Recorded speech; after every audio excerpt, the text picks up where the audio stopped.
Cela fait 28 ans qu'il exerce le long du fleuve Maroni. Et s'il n'est jamais parti, c'est qu'il s'est découvert une mission. Il sonne l'alerte depuis des années.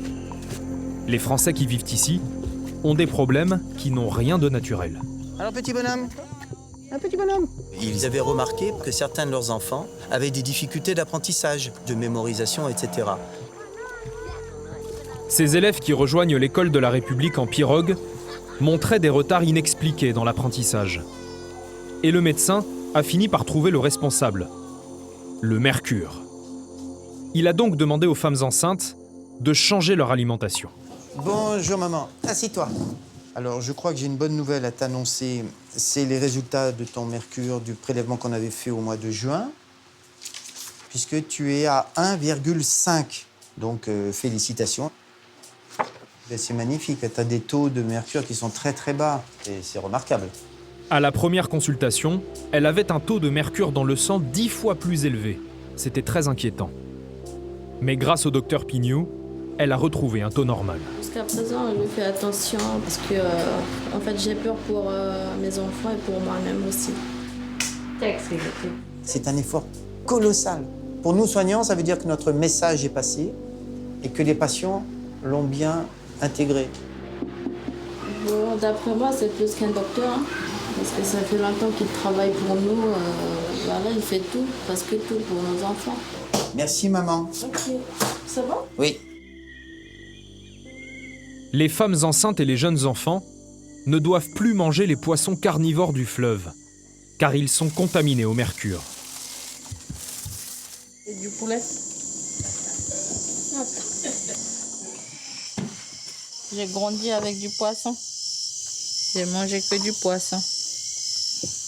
Mais depuis que j'ai entendu parler de mercure, tout ça, ben j'ai arrêté de manger de poisson carnivore. Du coup, on mange que des congelés. Ils doivent se priver de ce que leurs ancêtres mangeaient depuis des siècles. Car le mercure utilisé par les orpailleurs termine dans les cours d'eau. Au contact des bactéries, il devient du méthylmercure, neurotoxique, qui va contaminer tous les êtres vivants. Sous l'eau, il infecte d'abord les végétaux, puis toute la vie marine. Les poissons herbivores l'ingèrent. Les poissons carnivores se contaminent à leur tour. Et plus on remonte la chaîne alimentaire, plus les concentrations sont alarmantes.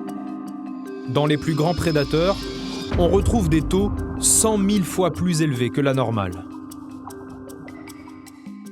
Le médecin français a dû faire changer toutes les habitudes alimentaires des indigènes de la région. Alors ça, c'est les poissons à ne surtout pas consommer pendant la grossesse. Et les poissons coulis-coulis-ouettes, c'est-à-dire les poissons peu contaminés, que l'on peut évidemment consommer sans crainte. Les capacités d'attention de chaque enfant sont désormais scrutées à la loupe. Et grâce à leur nouveau régime alimentaire, les troubles de l'apprentissage semblent avoir disparu.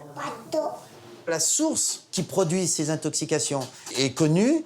Il faut arrêter de tergiverser. C'est l'orpaillage qui détruit tout. Et on a beau alerter, on ne voit pas les choses changer. On est à près de 140 sites illégaux répertoriés. On devrait être à 0. Et on est à 140. Mais où est-ce qu'on admettrait ça en territoire métropolitain? Ça serait intolérable. Alors pourquoi on l'accepte pour la Guyane?